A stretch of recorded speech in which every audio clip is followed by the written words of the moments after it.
Well, you can try and fill them up with all sorts of stuff, but you'll be filling it up for everyone unless it's that which fits perfectly, which is good. Exactly. Such is the consumer thing. They're trying to fill the void in themselves with consumer items, buying, purchasing power, going out spending, 5-minute thrill, half an hour shopping or a Saturday afternoon, and that thrill does wear off because it can't fill the void. No, There's only one thing big enough to fill a void that big. they can thatch over the hole, but it's not recommended. Well, it's like eating a cracker. You're hungry, right? And a cracker's better than nothing, but it's not going to fill you up, is it? So you're throwing a cracker in there. Oh, I'll have a cracker. Yeah, nice one. Still hungry though. And forever they'll be consuming like that, like these cracker type fulfillments. They're not really fulfillments even. There's nothing to them. They don't sustain you in any way. They're lacking in everything that you need. What we need is love. And love is Well, the book says it's better a little with love than a stalled ox with hatred.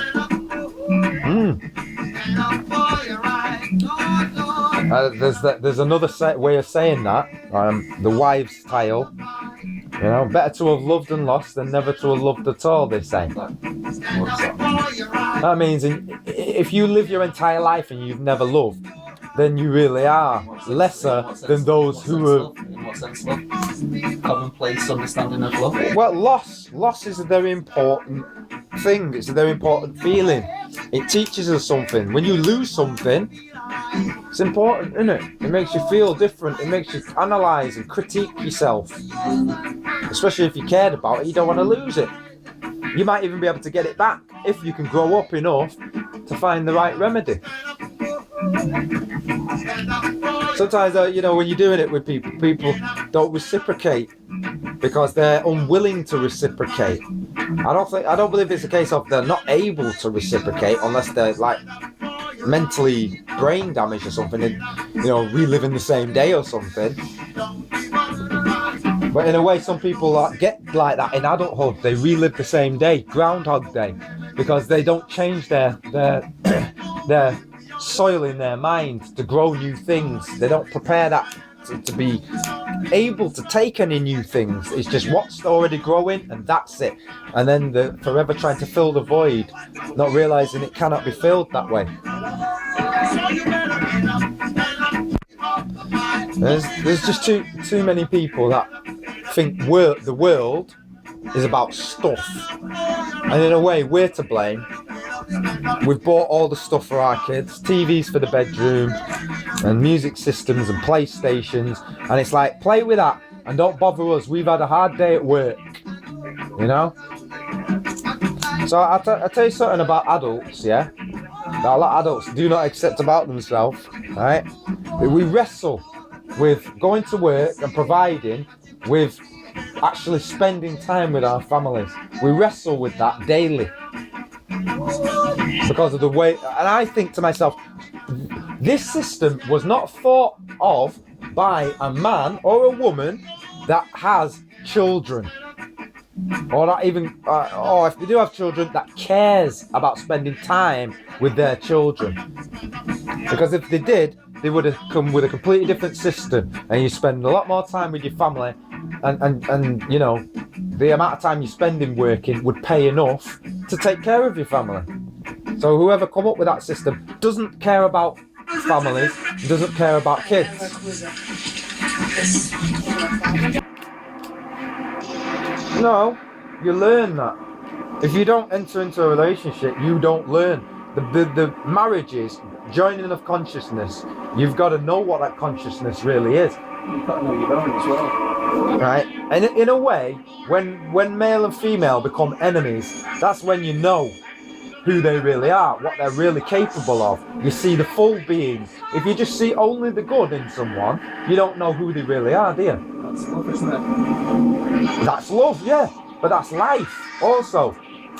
And so, without tolerance, without forgiveness, everybody's doomed. The whole human race is doomed, I tell you.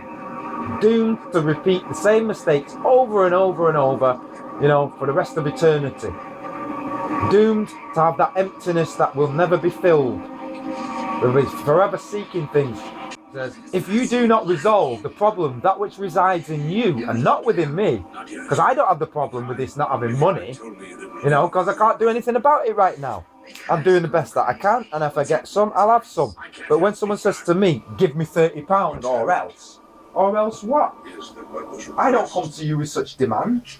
That's like saying, all right, well, you stop being a prick right now or else. Yeah?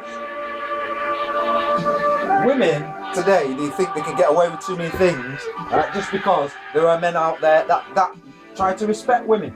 Yeah? And I say this, their upbringing, the conditions they've had in their life has created that human being who they are right now, just as I'm created that way. Yeah, just as we're all created that way. Experience teaches us and we become the person through our experience. My experience is that there's a lot of women in the ghetto areas, yeah? Even why we call it ghetto area is precisely because of this.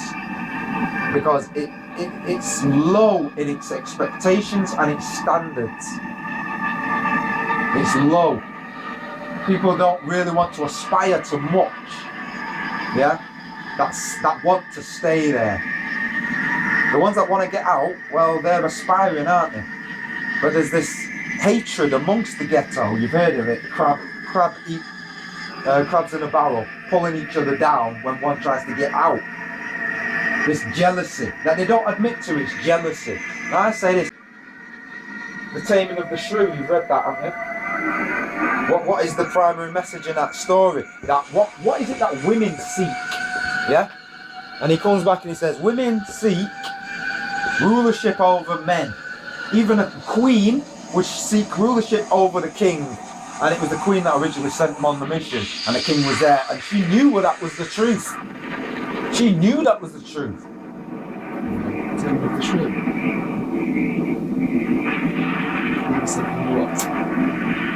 He was sent on a mission, and he had to promise. He went. Basically, the queen was going to cut off this knight's head. It's not Taming of the Shrew, though, is it? What is it then? It's something else, that. Well, this story's been retold in many, many ways. Well, the Taming of the Shrew is kind of just the one story. Yeah. Actually, It's the Taming of the Shrew, right? Because he has to find out about what women want. The queen was going to kill him, right? And she chooses. She says, "I'll spare your life if within 1 year from today you can tell me what it is that a woman truly desires in her heart." So he had to go on this quest, and he's going asking everybody, "What is it a woman wants?" And people tell him all sorts, like Aristotle or that. Oh, love is this, love is that. Women want this, women want that. Eventually, he can't really find any specific answer because it's just so random. You know what I mean? He can't go there and tell the queen anything because there's no continuity. There's nothing that matches. Eventually he sees this old woman, this old shrew, of a woman. And she says, "I promise I will tell you," this old woman with a wisdom, "what a woman truly desires, but on the condition that you do the first thing that I say when I ask. And you must do it." So he makes a solemn vow and he says he'll do it. Okay, so he goes back to the queen, and the queen says, "Have you found out?" And she's got the axe ready and she's ready to chop his head off. And he says, "Yeah, I found out." And what it was, it says, women truly desire subjugation of their husbands and men in general. Okay, so it's this desire that women want to subjugate and rule over their husbands. But yet it's told us men, don't rule over your wife. Yeah? But what happens the minute that you don't? They try to rule over you. It's like it's hardwired or something. And it's problems. It's problems because it's not reality. Yeah? It's a distortion of reality.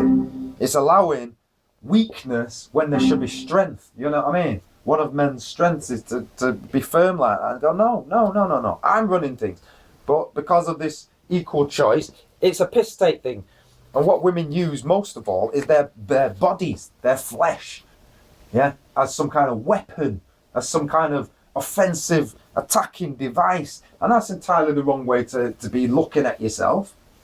You don't realise how perverse that really is. It's perverse. Isn't it?